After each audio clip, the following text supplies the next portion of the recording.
Mari kita berdoa sebelum kita mendengarkan firman Tuhan. Bapa di surga, kami siap untuk mendengarkan firman-Mu.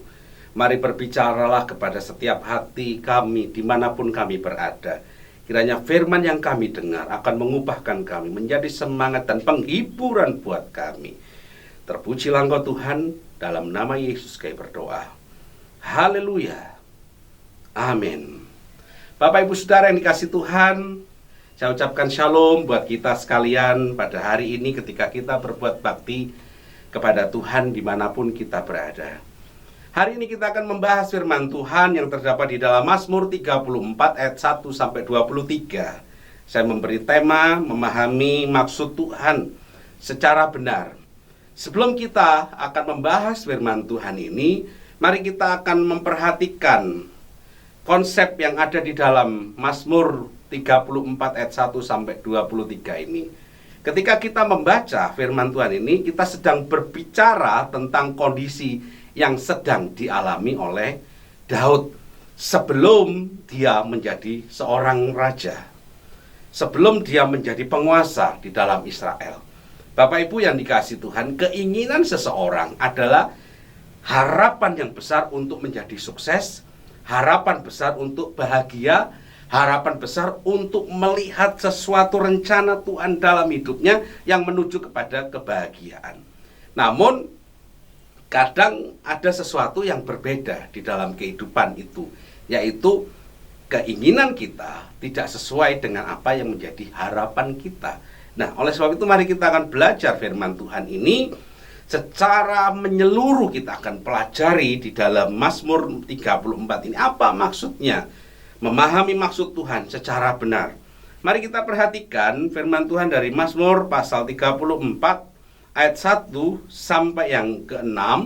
Saya akan bagi pembacaan firman Tuhan ini secara tidak berurutan karena ada 23 ayat. Namun saya akan menjelaskan bagian ini satu persatu berdasarkan cerita yang menggambarkan peristiwa kehidupan Daud. Mari kita perhatikan di dalam Mazmur pasal 34 ayat 1. Dari Daud pada waktu ia pura-pura tidak waras pikirannya di depan Abimelek, sehingga ia diusir lalu pergi.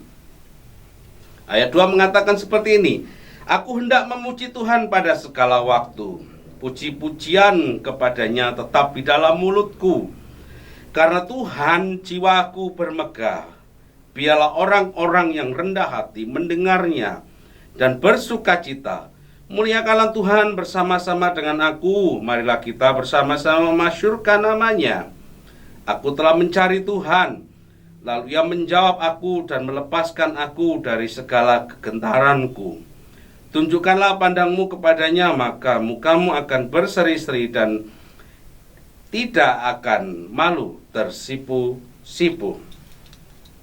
Bapak Ibu Saudara yang dikasihi Tuhan, di ayat 1 dikatakan bahwa ini adalah pernyataan Daud pada waktu ia pura-pura tidak waras. Namun di ayat 2 sampai yang ke-6 mengatakan bahwa marilah kita memuji Tuhan. Ada sesuatu kejanggalan di sini.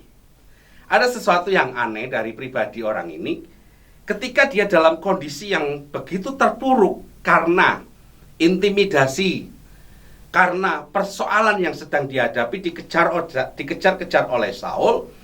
Dia tidak mempunyai satu pengharapan sama sekali. Coba bayangin, sebelum kita masuk lebih dalam lagi, ketika Daud menang perang melawan Goliat, ini ceritanya seperti itu. Daud ketika berperang melawan Goliat, semua bangsa Israel itu bangga dengan Daud.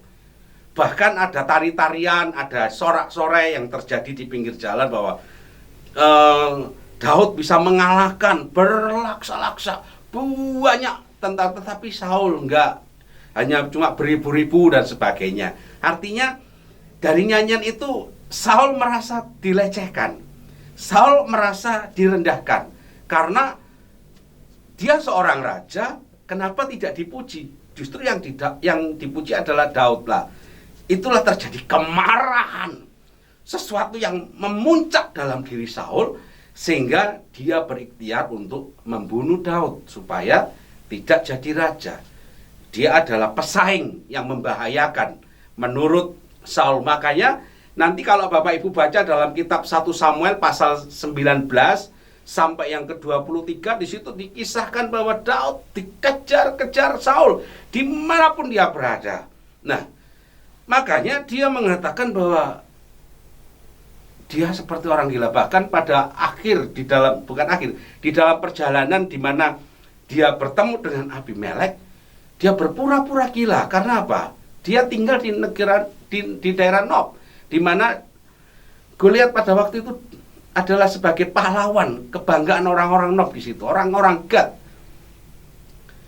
Sehingga dia harus berpura, wah nanti kalau saya di sini saya akan bisa dibunuh, dicincang-cincang. Dia punya pikiran seperti itu, makanya dia berpura-pura gila. Karena saking tekanannya itu luar biasa, saking stresnya, saking paniknya dan sebagainya, dia berpura-pura menjadi gila. Tetapi di dalam ungkapannya itu dia mengajarkan untuk pujilah Tuhan. Berarti ada sesuatu hal yang sangat penting yang bisa kita pelajari adalah begini, bahwa rencana Tuhan penuh dengan liku-liku. Harapan Daud ketika bisa mengalahkan Goliat adalah dia tersanjung. Dia menjadi orang yang dikenal. Tetapi kenyataannya adalah justru dia ada di dalam pelarian. Kadang-kadang kita berpikir begini,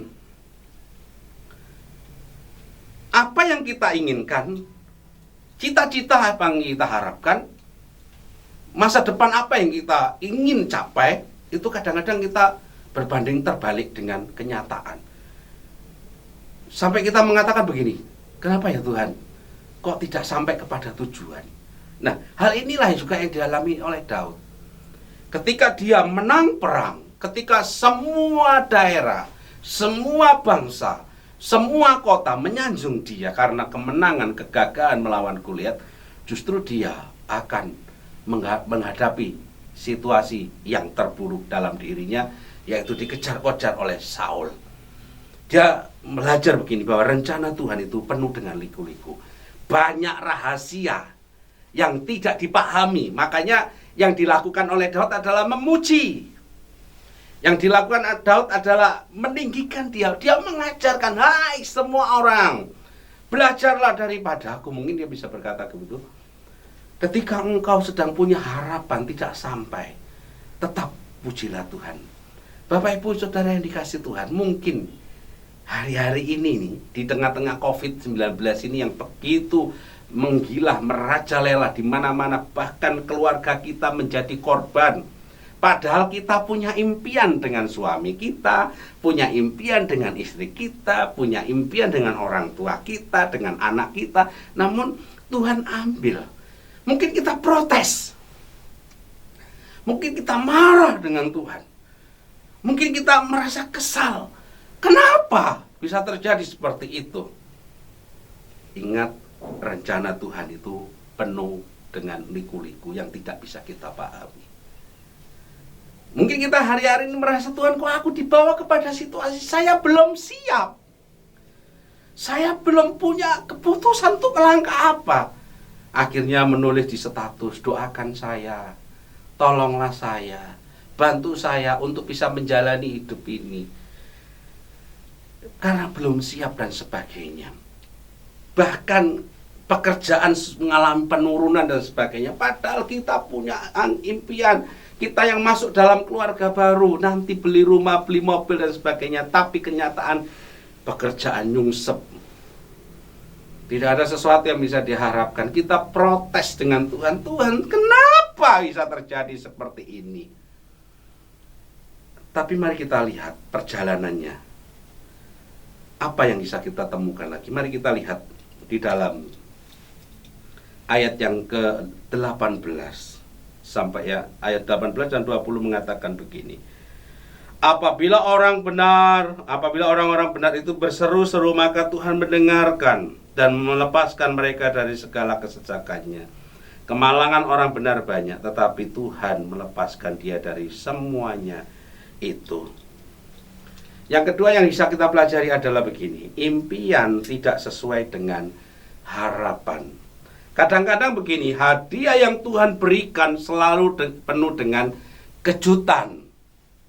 Impian tidak sesuai dengan harapan. Harapannya Daud ketika menang dengan Goliat adalah duduk bersama dengan Saul, menjadi perwira tinggi, menjadi orang yang disegani, tetapi jadi pelarian. Dia dikejar-kejar. Bahkan tidak ada kesempatan untuk dia benar-benar menghadapi dan menikmati hidup yang enak. Ada istilah yang sangat luar biasa mengatakan seperti ini. Yang terbaik dari Tuhan terkadang bungkusnya adalah penderitaan. Wow. Yang terbaik dari Tuhan kadang-kadang bungkusnya adalah penderitaan. Nah, ini orang tidak suka. Ini orang tidak mau. Kenapa? Karena keinginan kita adalah hadiah yang terbaik dari Tuhan adalah ya sesuatu yang terbaik juga untuk bisa kita terima. Tetapi justru yang terbaik dari Tuhan kadang-kadang bungkusnya, coba perhatikan bungkusnya, casingnya, itu adalah penderitaan. Coba bayangin. Sesuatu yang kita harapkan, kadang-kadang kita melihat bahwa wow, saya setia kepada Tuhan, Tuhan pernah berjanji, Tuhan pernah berfirman melalui nubuatan atau apapun, atau doa apapun, engkau akan diberkati, engkau akan menjadi orang yang sukses, engkau menjadi orang yang luar biasa. Tapi kenyataannya enggak. Bapak Ibu, coba kita pikirkan. Untuk menjadi sesuatu yang baik, memang diperlukan perjuangan. Itu yang dimaksudkan. Untuk mencapai sesuatu kemenangan diperlukan sesuatu yang hebat. Apa maksudnya kalau hadiah Tuhan itu yang terbaik itu dibungkus dengan penderitaan? Karena penderitaan itu adalah cara Tuhan untuk mendidik. Penderitaan itu adalah cara Tuhan untuk melatih.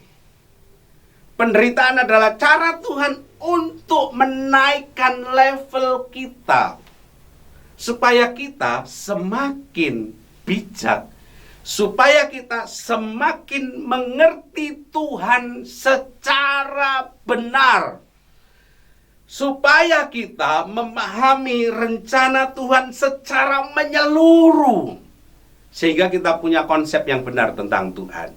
Pertanyaan saya, sudahkah kita punya konsep yang benar dengan Tuhan? Apakah kita melihat Tuhan itu baik? Ya, baik itu berarti diberkati saja. Apakah kita melihat konsep Tuhan itu baik ya karena Tuhan itu selalu menyediakan semuanya?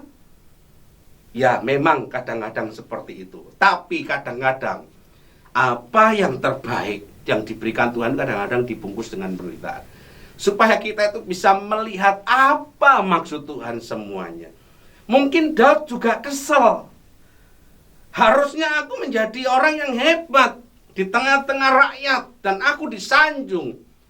Bukankah Nabi Samuel juga pernah mendoakan aku, kamu akan menjadi raja? Tapi kenyataannya dia menjadi pelarian.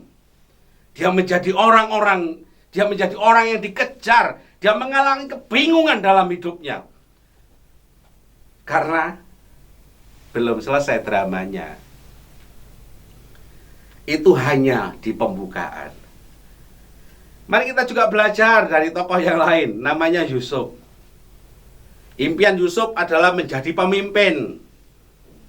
Tapi apa yang Tuhan berikan? Penderitaan dan penderitaan. Masuk penjara, dijual, dijadikan budak dan sebagainya. Tapi itu bungkusnya. Tuhan ingin melatih kita. Tuhan ingin memberikan terapi kepada kita, supaya kita jangan menjadi orang yang manja, supaya kita mau belajar melihat cara Tuhan, bukan cara kita. Hari-hari ini mungkin kita juga gini, ada harapan dengan keluarga kita, tetapi kenapa Tuhan panggil? Kenapa Tuhan ambil? Saya tidak bisa terima.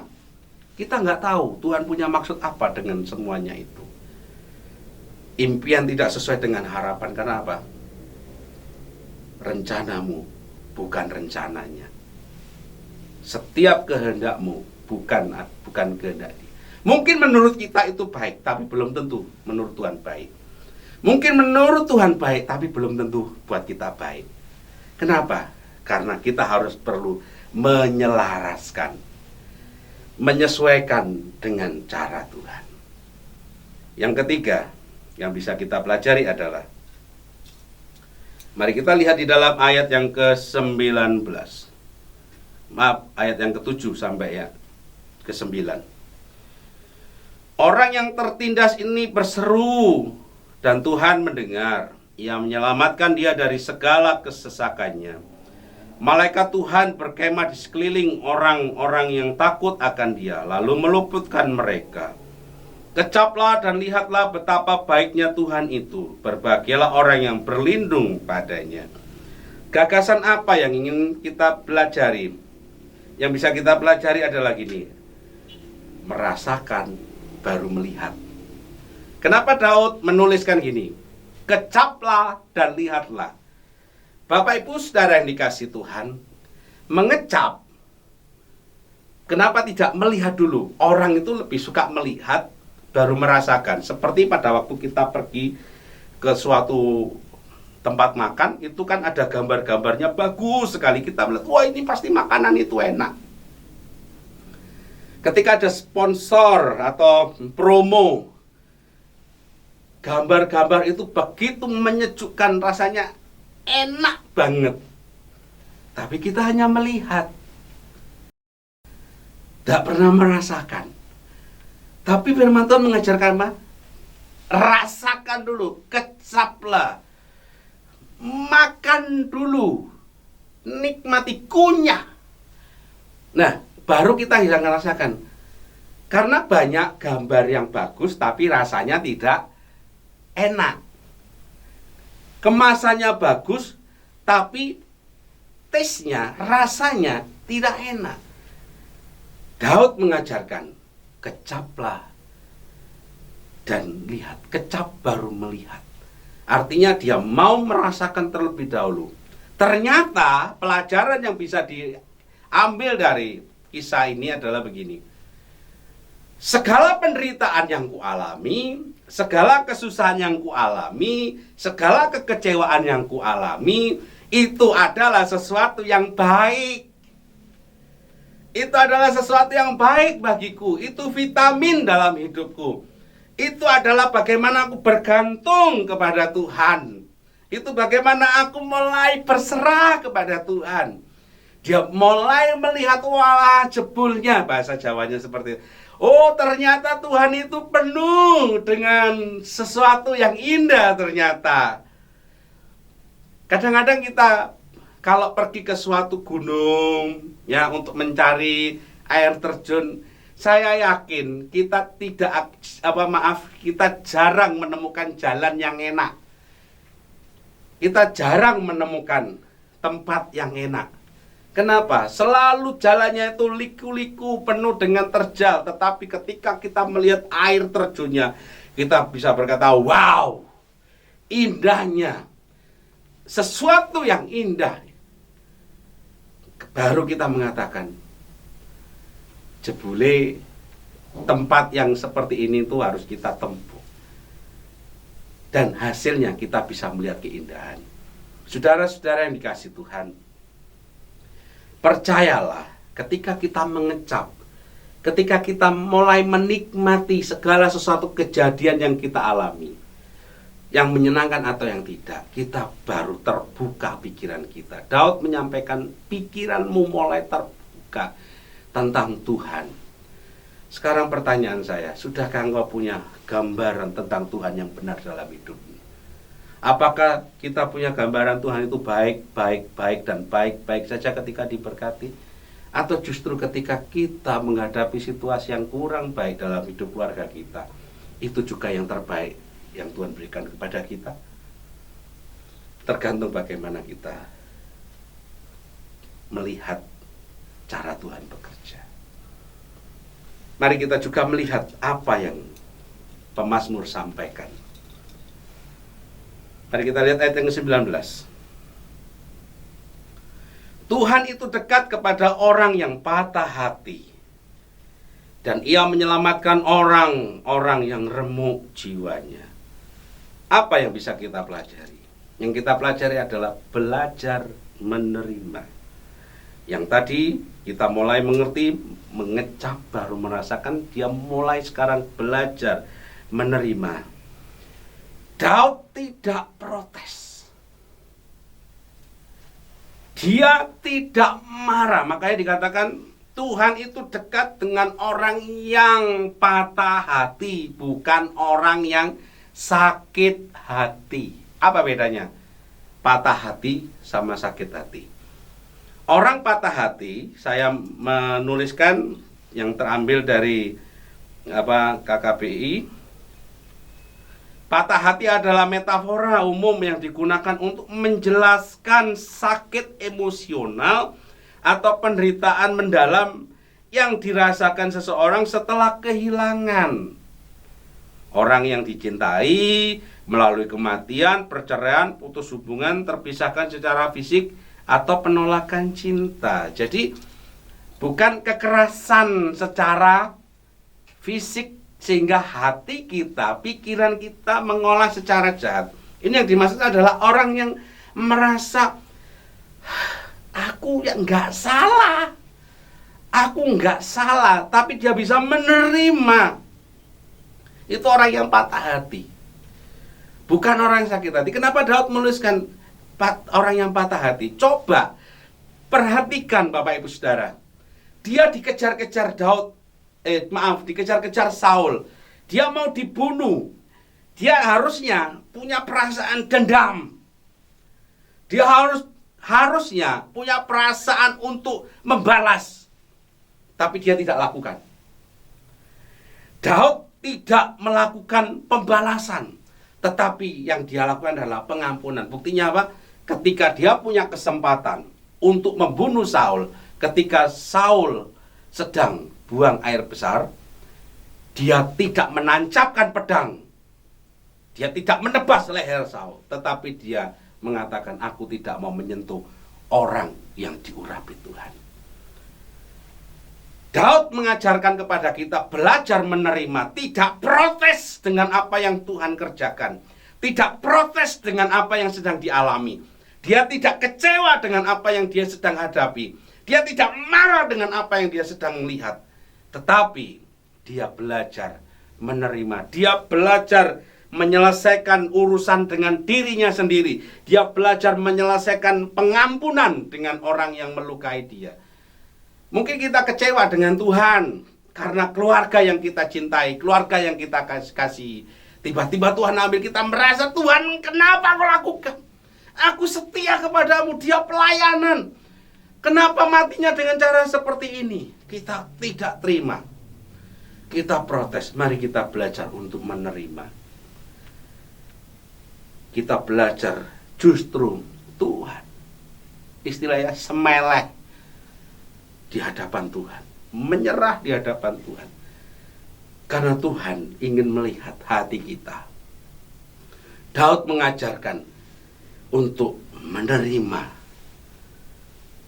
Dia mengubah rasa pahitnya menjadi penerimaan dan rasa syukur. Dia mengubah itu. Makanya di ayat yang kedua dia mengajak, pujilah Tuhan, pujilah Tuhan. Dia mau menaikkan syukur kepada Tuhan. Dia tidak menaikkan sumpah serapah. Dia tidak menyanyikan kata-kata yang menyudutkan. Dia tidak mengungkapkan kata-kata untuk mengancam dan sebagainya, tetapi dia meninggikan Tuhan. Dia mengakui kedaulatan Tuhan. Dia menganggap bahwa Tuhan itu baik dan adil. Tuhan adalah pembela yang setia. Tuhan adalah Tuhan yang menolong di saat-saat yang tidak baik. Dia senantiasa ada bersama dengan aku. Dia belajar menerima.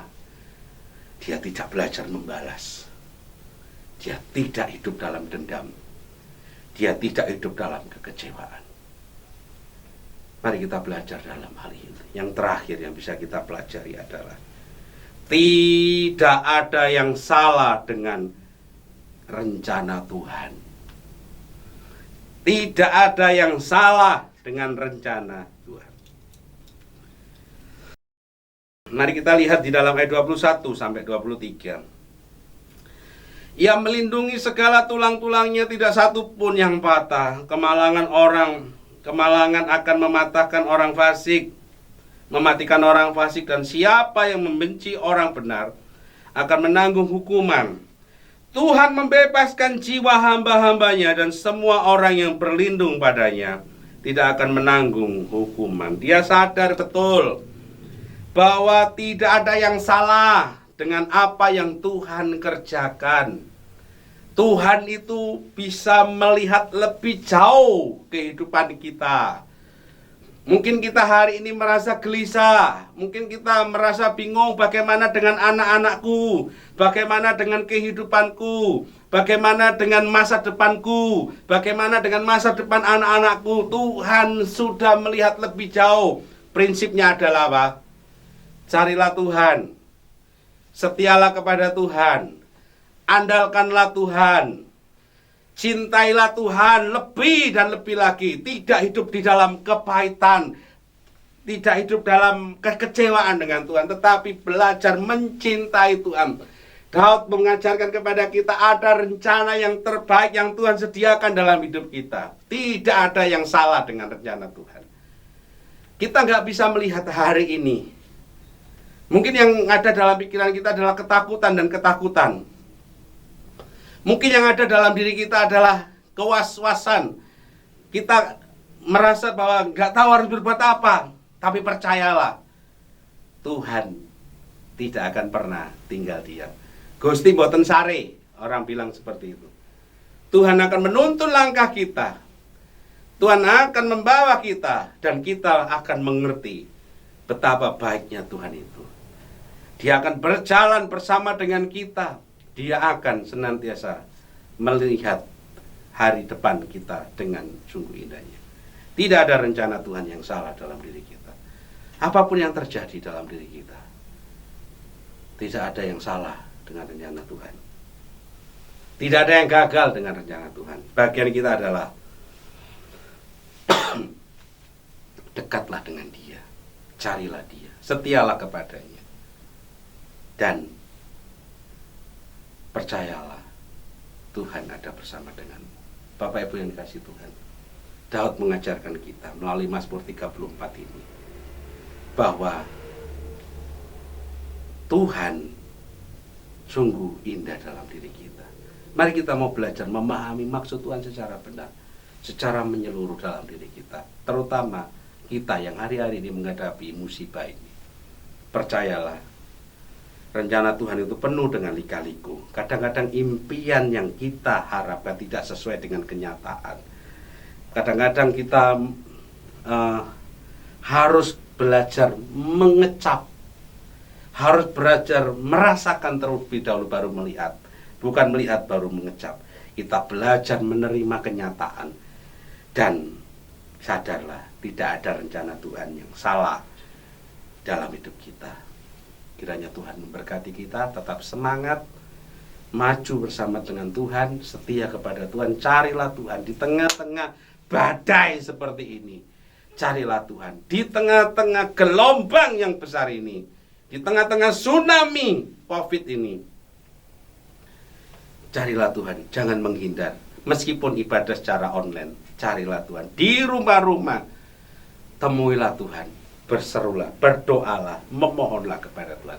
Jangan sibuk dengan urusanmu, jangan menangisi dirimu, jangan keluar dari kasih karunia Tuhan.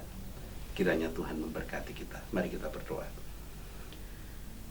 Dimanapun kami berada, siapapun kami orangnya, meskipun badai itu datang kepada kami mau belajar melihat rencana Tuhan secara benar, melihat Engkau secara benar ya Tuhan, sehingga kami tidak kecewa, sehingga kami tidak merasa pahit dengan apa yang Kau perbuat dalam hidup kami. Terima kasih buat firman-Mu. Sentuh hati kami, jamah hati kami dengan kuasa-Mu. Terpujilah Engkau Tuhan. Dalam nama Yesus kami berdoa. Amin. Tuhan Yesus memberkati kita sekalian.